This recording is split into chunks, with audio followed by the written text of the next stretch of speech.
이 시간 우리에게 주신 말씀을 함께 보겠습니다. 마태복음 20장 말씀을 함께 보겠습니다. 마태복음 20장 1절에서부터 7절까지 말씀을 함께 봅니다. 신약성서 33쪽에 있는 마태복음 20장 1절에서부터 7절까지 말씀을 함께 우리 한 목소리로 읽겠습니다. 마태복음 20장이고요. 1절에서부터 7절까지 말씀 함께 봅니다. 네, 우리 함께 1절부터 같이 한번 읽겠습니다. 1절부터 7절입니다. 1절.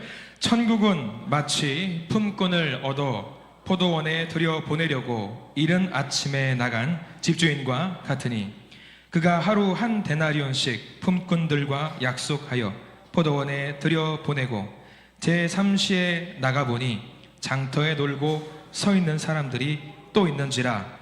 그들에게 이르되 너희도 포도원에 들어가라. 내가 너희에게 상당하게 주리라 하니 그들이 가고 제6시와 제9시에 또 나가 그와 같이 하고 제11시에도 나가보니 서 있는 사람들이 또 있는지라. 이르되 너희는 어찌하여 종일토록 놀고 여기 서 있느냐. 이르되 우리를 품꾼으로 쓰는 이가 없음이니이다.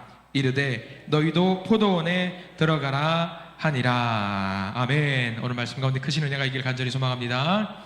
자, 하나님의 은혜가 따라서 할까요? 하나님의 은혜가 지금 저에게 임하기를 기도합니다. 자, 옆 사람 축복하면서 하나님의 은혜가 지금 여러분에게 임하기를 기도합니다. 아멘. 하나님의 은혜가 우리 모든 가운데 넘치기를 간절히 소망합니다. 아멘. 다들 여기 좋은 일 있으신가 봐요. 이렇게 다들 웃고 계세요. 가끔 생각합니다. 제가 웃기게 생기긴 진짜 웃기게 생겼구나. 왜 저만 보고 이렇게 웃으시는지 모르겠네요. 자, 오늘 말씀은 먼저 와서 좋은 점이라는 제목입니다. 먼저 와서 좋은 점. 여러분들 주일날 교회 나오실 때 아니면 평일날도 교회 나오실 때 어떤 마음으로 교회에 나오시는지 모르겠습니다. 1번, 아, 주일이다. 교회 가야겠다. 손을 한번 들어보십시오. 없어요. 아이고, 또 주일이네. 교회 가야겠네. 손 들어보십시오. 머리 긁적 이거 하지 마세요. 헷갈리니까. 아니, 이런 분들도 계십니다. 교회 가는데 아유 싫긴 한데 안 나오면은 왜 안 나왔냐고 또 연락 무지하게 주시겠지라는 생각으로 교회에 나오는 분들도 계시고요. 아무런 의식 없이 생각 없이 그냥 의식의 흐름대로 발이 가는 대로 가는 분들도 계실 겁니다. 여러분, 저는 어떨 것 같습니까? 교회 나오는 게 즐거울 것 같아요? 행복할 것 같아요? 어떨 것 같아요? 저는 교회에 있잖아요. 그냥 교회 오고 가고가 없어요. 그냥 교회에 있어요. 저는 항상. 그렇잖아요, 여러분들. 교회 항상 있어요. 늘 교회에 있습니다. 그러니까 뭐 저는 늘 그런 생각을 합니다. 신체의 일부분 있잖아요. 손가락에서 손에서 손가락이 떼면 돼요, 안 돼요? 안 되잖아요. 교회에 제가 없으면 안 될 것 같은 그런 생각으로 늘 교회에 있어요. 감사하더라고요. 저는 그게 되게 감사하다는 생각이 듭니다. 교회에 그래도 저는 가는 거리가 있어요. 교회를 그래도 나름 교회에 있지만 가는 거리는 대략 5m 정도 가는 거리가. 왜 이렇게 어두운지 몰라요. 저는 이 자리가 늘 행복한 자리고 즐거운 자리인 것 같습니다. 교회에 오는 그 자리도 즐겁고 행복하고, 그리고 성도님들과 눈을 마주치고 하나님의 말씀을 하나씩 주거니 받거니 할 때 굉장한 복이라고 생각을 합니다. 세상 어디도 누리지 못하는 그런 행복을 누리는 것 같아서 정말 감사한 생각이 들어요. 우리 모든 성도님들도 그런 마음이었으면 좋겠습니다. 교회 오실 때에 하나님 나라 가는 기분, 천국 가는 기분으로 교회 오시기를 간절히 부탁을 드립니다. 있는 그 자리가 당연히 하나님 나라가 되어야 되겠지만 교회에 오실 때 우리 다시 믿음의 어떤 동료들을 만나러 오는 거잖아요. 믿음의 형제와 자매들을 만나러 오시는 것이기 때문에 더 즐거운 마음으로 오시기를 간절히 축원합니다.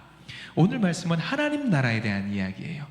우리는 포도원 품꾼의 예수님의 비유로 알고 있지만 여기서 말하는 포도원은 어디를 상징하냐면 하나님의 나라를 상징하고 있다라는 것을 알고 오늘 말씀을 우리가 봐야 됩니다.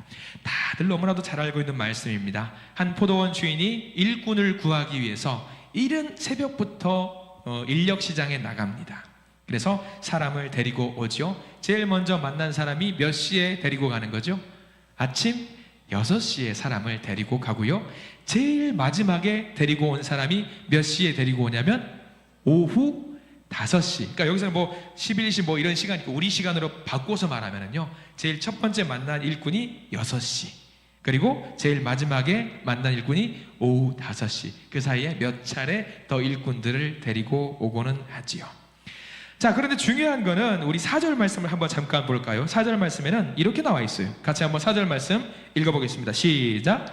그들에게 이르되 너희도 포도원에 들어가라. 내가 너희에게 상당하게 주리라 하니 그들이 가고라고 말했습니다. 이 일꾼은 이미 4분의 1시간이 지난 상태입니다. 그런데 4분의 1시간이 지났기 때문에 이 일꾼은 가면서 얼마를 받을 거를 예상하냐면, 처음에 6시부터 일터로 나간 사람은 얼마를 받기로 약속을 했냐면 한 데나리온을 받기로 약속을 했습니다. 쉽게 볼게요. 한 사람이 품삯이니까 20만 원이라고 그냥 쉽게 계산을 해보도록 하겠습니다. 자, 6시부터 일한 사람이 20만 원을 받기로 했어요. 그러면은 4분의 1시간이 지났으니까 얼마를 받을 것을 예상을 할까요? 한 데나리온을 받을 걸 예상을 할까요? 절대로 예상을 못할 겁니다. 적은 금액을 받을 것이라고 예상을 하고 포도원에 갔을 겁니다. 주인은 12시에 일꾼을 데리고 옵니다. 3시에 또 데리고 오고요, 5시에 일꾼을 데리고 옵니다. 일은 몇 시에 끝나냐면 오후 6시에 일이 끝났습니다. 자, 이제 정산을 합니다. 이제 9절 말씀을 보면 정산하는 장면이 나와요. 자, 9절 말씀 같이 한번 읽어볼까요? 5시입니다. 자, 9절입니다. 시작. 제 11시에 온 자들이 와서 한 데나리온씩 받거늘. 자, 오후 5시에 온 사람들이 얼마를 받았습니까? 한 데나리온을 받았다라고 성경은 나와 있습니다. 한 데나리온, 우리 방금 전에 얼마라고 말씀드렸죠? 20만 원입니다. 돈 계산은 되게 잘하세요. 우리 성도님들 보시면 돈 계산은 금방 잘하십니다. 20만 원을 받았습니다. 5시에 와서 1시간만 일했는데 한 데나리온을 받았어요. 20만 원을 받았어요. 그러면 여러분들이 대략 한 3시쯤에 와서 일을 하신 분들이에요. 얼마를 기대할 수 있을 것 같으세요? 적어도 20만 원보다는 더 많이 주겠거니 생각을 할 겁니다. 근데 모든 사람들을 공평하게 얼마를 주는 거예요? 20만 원을 주고 있는 주인을 우리는 발견을 합니다. 다 괜찮아요. 근데 한 무리의 사람들이 제일 불만을 갖습니다. 누구냐면 몇 시부터 일한 사람일까요? 6시부터 일한 사람이 제일 불만을 갖습니다. 자, 그 불만이 12절 말씀에 나와 있어요. 20장 12절 말씀을 같이 한번 읽어보겠습니다. 시작. 나중 온 이 사람들은 1시간밖에 일하지 아니하였거늘 그들을 종일 수고하여 더위를 견딘 우리와 같게 하였나이다. 어쩜 하루 종일 일한 사람하고 1시간 일한 사람하고 우리가 똑같은 대우를 해줄 수 있느냐 하고 불평과 불만을 합니다. 이 불평, 일리 있는 불평이에요? 아니면 합리적이지 않은 불평일까요? 일리 있습니다. 이렇게 불평할 수 있는 거예요. 근데 주인이 뭐라고 말하는지가 중요합니다. 여기서 주인은 곧 우리 하나님을 말하는 거죠. 13절 말씀 같이 한번 읽어보겠습니다. 시작. 주인이 그 중에 한 사람에게 대답하여 이르되 친구여, 내가 내게 잘못한 것이 없노라. 내가 나와 한 데나리온의 약속을 하지 아니하였느냐. 이보시게, 우리 20만 원 약속하지 않았는가? 내가 20만 원 주었지 않는가? 뭐 문제 있나? 여러분 뭐라고 하시겠어요? 할 말이 없는 거예요. 우리 20만 원으로 약속을 했지 않았냐? 논리 있는 이야기입니다. 이 말이 새 번역 성경에는 이렇게 직설적으로 표현이 되어 있습니다. 들어보십시오. 내가 후하니까 당신 눈에 거슬리오 라고 나와 있어요. 당신 눈에 거슬리오. 자, 여기는요 뭐가 나와 있는데, 오늘 20장 말씀을 통해서 우리 깨달아야 될 것은 뭐냐면 하나님께서 우리에게 주신 은혜에 대한 이야기가 담겨 있습니다. 하나님이 저와 여러분들에게 주신 은혜가 어떤 건지에 대해서 나와 있어요. 우리는 은혜를 잘 모를 때가 있어요. 아마 많은 분들이 이렇게 신앙생활 하는 분들이 많이 계실 겁니다. 뭐라고 표현하냐면 은혜. 기도를 열심히 해보세요. 기도를 열심히 하면 하나님께서 은혜를 베풀어 주실 거예요. 맞는 말일까요? 틀린 말일까요? 여러분 어떻게 생각하세요? 기도 열심히 하면 하나님이 은혜를 베풀어 주실 거예요. 자, 답을 하지는 마십시오. 또 다른 질문이 이게 있습니다. 내가 40일 작정기도, 새벽기도를 했는데 40일 작정기도를 드리고 나니까 시험에 떡하니 합격했네. 여러분 이거는 기도 어떠세요? 말이까리 하시죠. 열심히 하라는 말은 알겠는데 이렇게 하면 하나님이 주신다? 우리 하나님은 그렇게 좁은 분이 아니세요. 우리 하나님은 우리가 달라고 그래서 주시는 분이 아니라 우리한테 가장 필요한 것을 주시는 분이라는 사실이 오늘 말씀에 담겨 있는 거예요. 내가 막 달라고 해서 주는 게 아니라 말하지 않아도 내가 꼭 필요한 그것을 부어주시는 분이 하나님의 은혜라고 하는 것이지요. 이게 은혜라는 거예요. 은혜. 왜 우리가 열심히 노력하면 하나님이 뭔가를 주신다라고 생각을 하냐면 세상이 그런 방식으로 돌아가니까 그래요. 내가 뭔가 열심히 하면 세상이 뭔가를 줘요. 근데 우리 하나님은 그런 분이 아니세요. 내가 뭘 달라고 하기 이전에 하나님은 뭐가 필요한데 먼저 알아서 주시는 것이 하나님의 은혜라고 하는 겁니다. 자, 그럼 한번 이런 우리 옛말 속담이 있는데 이 말이 맞는 말인지 한번 들어보십시오. 하늘은 스스로 돕는 자를 돕는다. 맞는 말일까요? 틀린 말일까요? 세상적으로는 이 말이 맞을지도 몰라요. 그런데 우리 믿는 사람들에게 이 말은 틀린 말이에요. 하늘은 스스로 돕는 자를 돕는 게 아니라 하나님은 먼저 도와주세요. 스스로 돕지 않아도 하나님은 우리의 필요에 맞춰서 알아서 도와주시는 분이 우리 하나님이라는 사실입니다. 하나님은요, 노력하는 자에게 그것에 상응하는 대가를 주시는 분이 아닙니다. 필요한 자에게 그냥 은혜를 베풀어 주십니다. 필요한 자에게 충분히 은혜를 베풀어 주시는 분이 우리 하나님입니다. 오늘 품삯을 받은 사람을 한번 보시기 바랍니다. 모든 사람이 얼마만큼 받았는지 아시죠? 모든 사람들이 얼마를 받았죠? 우리가 환전을 해가지고 한국 돈으로 얼마 받았어요? 20만 원. 이 사람들이 필요한 돈이 얼마였어요? 필요한 돈은 많았겠죠. 필요한 돈은 많았겠지만 하루 일할 때에 1데나리온이 받는다라는 것 기준이었다라고 한다면 이 모든 일꾼이 기대하고 있었던 금액이 얼마였어요? 필요로 했던 금액이 얼마였던 거예요? 20만 원이었어요. 필요로 한 금액, 필요로 한 그것을 챙겨줬다라는 거예요. 이게 중요합니다. 일한 만큼, 기도한 만큼, 섬긴 만큼, 봉사한 만큼 주시는 것이 아니라 일한 사람이 기도한 만큼 주는 것이 아니라 필요한 만큼 주셨다라는 겁니다. 어떤 사람들, 모든 사람이 마찬가지예요. 나에게 우리 가정을 꾸려나가기 위해서 오늘 하루에 이 정도 금액이 필요합니다. 이게 있어야지만 우리 가족을 꾸려나갈 수 있습니다. 일꾼들은 6시에 일한 일꾼이든 12시에 일한 일꾼이든 3시에 일한 일꾼이든 5시에 일한 일꾼이든 모두 동일하게 나는 20만 원이 필요해요예요. 일한 만큼 준 게 아니라 20만 원이 필요하니까 포도원의 주인은 얼마를 줬냐면 20만 원을 준 거예요. 우리 하나님은 그런 분이십니다. 내가 얼만큼 노력했기 때문에 하나님 이만큼 주세요가 아니라 나 이 정도 필요한데 하시면 하나님이 그만큼 주시는 분이라는 사실. 여러분, 슬라의 자녀분들 다 계실 겁니다. 내 아들이 만약에 40만 원이 꼭 필요해요. 갑자기 필요해요. 그러면 우리 자녀들이 아빠, 엄마, 아버지, 어머니 40만 원 주세요. 꼭 필요해요. 이래야지 주실 겁니까? 징징거려야지 주실 거예요? 만약에 내 자녀가 40만 원이 필요하다는 걸 알아요. 그럼 여러분 어떻게 하실 거예요? 징징거려봐. 나한테 달라고 요청해봐. 그럼 내가 줄게. 이런 부모님들은 안 계실 거예요. 저는 가끔 그렇게 하긴 합니다만 징징거려보라고. 그런 부모님들 안 계실 거예요. 왜? 내 아들이, 내 딸이 40만 원이 필요하대. 그러면 어떻게 할 거예요? 여러분 부모님이란 빚을 내서라도 어떻게든 만들어주고 싶은 것이 부모님의 마음이에요. 하나님도 마찬가지예요. 너 나한테 징징거려봐, 노력해봐, 달라고 해봐가 아니라 알아서 만들어주시는 분이 하나님이라는 사실입니다. 만들어서 주는 분, 어떻게든 주는 분, 그게 우리 하나님이라는 사실입니다. 하나님 우리를 너무나도 사랑하셔요. 하나님 치사한 분 아니세요. 우리가 일한 만큼, 노력한 만큼, 기도한 만큼, 헌금한 만큼, 우리가 섬긴 만큼 주시는 분이 아니라 우리가 필요한 것을 알아서 판단하셔서 이만큼 채워주시는 분이라는 사실입니다. 그런데 좀 억울한 사람이 있어요. 누가 억울할까? 오늘 성경 말씀에서 아무리 생각해도 6시부터 일한 사람은 좀 억울할 수 있을 것 같아요. 아니 하나님 아싸리 그냥 처음 6시 온 사람부터 임금을 주고 가라 그랬으면 모르잖아요. 얼마 받았는지. 그럴 수도 있을 것 같은데 굳이 하나님은 거꾸로 임금을 줬다라는 것은 왜 그러실까? 우리한테 주시는 말씀이에요. 왜? 우리가 누구냐면 잘 기억하세요.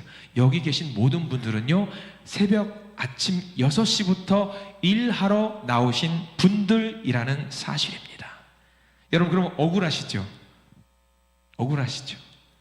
예수님을 나중에 임종 직전에 예수님을 만나러 가요. 그 사람도 똑같이 하나님 나라 가요. 여러분들도 똑같이 하나님 나라 가요. 그럼 여러분들 억울하실 거 아니에요. 아니, 나도 좀 세상껏 놀고 즐기고 맛보고 하면서 나중에 하나님 만나가지고 나 구원받으면 얼마나 좋아. 혹시 이런 생각 갖고 계신 분들 회개하십시오. 우리 그러면 안 돼요. 우리 그러면 안 되는 거예요. 우리 모두를 덜어 왜 이 포도원의 비유를 우리에게 해주시냐면, 너희들 모두가 6시부터 나와서 일하는 사람이야. 그래서 우리 보고 뭐 하라? 불평해라. 불평하지 말아라. 불평하지 말라는 말씀을 우리에게 해주고 있는 거지요. 여기 계신 분들 중에 이미 하나님 나라에 이 포도원에 들어와 계신 분들도 계시고요. 그래서 일을 하고 계시는 분들도 계세요. 땀 뻘뻘 흘려가면서 노력하는 분들 계세요. 어떤 분들은 계시다가 잠깐 나갔다가 또 들어온 분들도 계세요. 어떤 분들은 아직까지 못 들어오고 있는 분들도 계세요. 분명히 몸은 여기 있는데 마음은 딴 데 가 있는 분들도 계십니다. 근데 여러분들, 예수님이 물어보시는 거예요. 그래서 억울해? 그래서 속상해? 지금 우리에게 물어보고 계신 거죠. 아니, 그럴 수 있잖아요. 아, 주님, 저도 나가서 띵까띵까 놀다가 나중에 늦게 와가지고 20만 원 받으면 얼마나 좋아요. 이렇게 말할 수 있잖아요. 세상적으로도 놀다가 올 수도 있잖아요. 왜 일찍부터 여러분들 이 포도원에 하나님 나라에 와셔가지고 일하고 계세요? 저 진짜 궁금해요. 여쭤보고 싶어요. 정말 궁금해요. 왜 일찍부터 이렇게 와 계세요? 전도할 때 그렇게 답을 하는 분이 계셨습니다. 선생님, 예수 믿고 구원 받으세요. 약간 이제 마음이 있는 분이셨던 것 같아요. 교회 나오셔요. 교회 나오면 좋습니다. 예수 믿고 구원 받으세요. 근데 관심 있는 분은 이렇게 말합니다. 나중에요. 조금만 더 있다가 들어가겠습니다. 마치 지금 믿으면은 자기한테 손해인 것처럼 느끼면서 죽기 전에 마지막에 믿어야지 생각하는 분들이 계십니다. 이런 분들이 어디서 제일 많이 등장하냐면 세례 받을 때. 세례는 평생에 몇 번 받아요, 여러분들? 한 5번 받잖아요. 그죠? 네. 아니에요? 세례는 몇 번 받죠? 딱 한 번 받아요. 세상 사람들도 알아요. 세례를 받으면 죄가 용서받는다는 걸 알아요. 그래서 사람들이 말합니다. 세례 받으시죠? 나중에 좀 더 죄 많이 저지르고 나서 그 다음에 세례 받겠습니다. 그렇게 말하는 분들이 되게 많이 계세요. 근데 우리 그거 맞아요? 틀려요? 틀리지요. 틀려요. 오후 5시에 포도원에 들어가려고 작정하신 분들 많이 계십니다. 그러면 우리는 찾아야 돼요. 여기 모든 분들이 새벽부터 나와가지고 포도원에 들어와서 이미 일하고 계신 분들이니까 우리가 뭘 더 다른 사람들의 누리지 못한 게 뭐가 있을까? 아니, 억울하잖아요. 뭔가 알아야 될 거 아니에요. 내가 뭔가 더 저 사람분이 못 가진 걸 내가 가져야지 일할 맛도 나고 보람도 나고 섬기는 맛도 날 거 아니에요. 뭘 것 같아요, 여러분들? 뭘 것 같습니까? 6시에 왔던 사람들은 2가지 사실을 알게 됩니다. 뭐냐면 1번. 포도원 주인, 누구를 상징한다고 말씀드렸죠? 우리 하나님이에요. 하나님이 어떤 분이라는 것을 알게 됐냐면 정말 인자하고 은혜가 넘치는 분이라는 사실을 먼저 알았어요. 다 공평하게 주시니까 얼마나 은혜가 넘치는지. 또 하나 중요한 겁니다. 미리부터 다른 사람들이 누리지 못했던 은혜를 체험하고 있는 사람들이라는 사실입니다. 저와 여러분들이 늦게 온 사람들은 느끼지 못한, 누리지 못하는 은혜와 행복과 복을 이미 누리고 있다는 사실을 우리가 자부심을 갖고 주님을 따라갔으면 좋겠습니다. 오후 5시에 온 사람들은 미리부터 그 누릴 수 있는 세상적인 행복 누리지 못해요. 누리지 못합니다. 6시부터 일한 사람들은 아마 이랬을 겁니다. 오늘 내가 이 일을 마치고 나서 오늘 하루의 임금을 가지고 가서 우리 가족들과 함께 행복하게 지낼 수 있겠다. 걱정이 있어요, 없어요? 없어요. 아, 나는 오늘 일했으니까 임금 갖고 갈 수 있겠다. 그러나 오후 5시에 포도원에 들어온 사람들은 하루 종일 무슨 걱정했을까요? 나 어떡하지? 우리 가족 구원시켜야 되는데, 우리 가족 먹여 살려야 되는데 나 어떡하지? 그러면서 하루 종일 전전긍긍하다가 막판에 구원받는 거죠. 그러면 아침 일찍 온 사람들은 그 걱정을 했다 안 했다? 하지 않았다. 왜? 이미 나는 하나님 나라에 들어와 있으니까. 그게 지금 저와 여러분들 이야기입니다. 이미 하나님 나라에 여러분들은 들어와 계셔요. 특별한 은혜입니다. 그래서 이른 아침부터 우리가 수고하고 노력하고 봉사하고 섬겼던 우리가 고민하고 걱정하지 않고 그저 예수님 바라보면서 주님 감사합니다 할 수 있는 이유가 바로 여기 있는 거예요. 우리가 여기 앉아 있을 수 있는 큰 복을 주님께서 허락해 주셨기 때문입니다. 신앙생활 오래 하신 분들이 누릴 수 있는 복이 바로 이겁니다. 일찍 교회 시스템에 들어와서 나는 하나님의 은혜를 누리면서 구원받을 수 있을까? 나는 하나님 나라에 갈 수 있을까? 고민할 필요가 있어요, 없어요? 없어요. 왜? 이미 들어와 계시니까. 이미 우리는 하나님의 자녀로 부름을 받았기 때문입니다. 비록 우리가 조금 수고를 합니다. 섬기기도 하고 봉사도 합니다. 육체적으로 정신적으로도 어려울 때가 분명히 있을 것입니다. 그러나 그 사람들은 다른 사람들이 누리지 못하는 큰 복을 누렸습니다. 여러분 명심하십시오. 우리 한신교회가 포도원이고요, 우리 한신교회가 곧 하나님 나라입니다. 그래서 일찌감치 우리 교회에서 하나님의 은혜를 누리고 있으신 분들 걱정하지 마십시오. 이미 우리를 자녀 삼아 주셨답니다. 앞으로 오실 분들에게도 알려주세요. 좀 늦었으니까 누가 아무개 권사님이, 아무개 집사님이 오래 신앙의 경력이 있으니까 아유 저분들은 하나님이 더 예뻐하실 거야. 하나님 더 예뻐하시던가요? 대답을 못하십니다. 오늘 포도원 품꾼의 비유에 따르면은 더 예뻐하시던가요? 똑같이 예뻐하셔요. 그렇다고 해서 늦게 왔잖아요. 하나님 질투하실 필요 없어요. 왜? 나한테 맞는 은혜를 주셨기 때문입니다. 나한테 맞는 은혜는 저 사람이 누릴 수 있는 은혜와 달라요. 뭐하러 비교해요? 내게 맞는 것을 주셨으니까. 그러면 우리는 그저 내게 일할 수 있음, 자녀 삼아 주심 하나만 가지고 그저 하나님께 감사하면 됩니다. 여러분들 그런 포도원 품꾼 그 마음으로써 섬김을 감당하실 수 있는 우리 모두가 되기를 소망합니다. 우리에게 주신 그 은혜를 주신 하나님께 감사하면서 늘 삶 속에서 내가 이만한 은혜를 누리고 있다고 세상 사람들에게도 자랑하실 수 있는 하나님의 진정한 선한 자녀가 되시기를 간절히 기도합니다. 기도하겠습니다.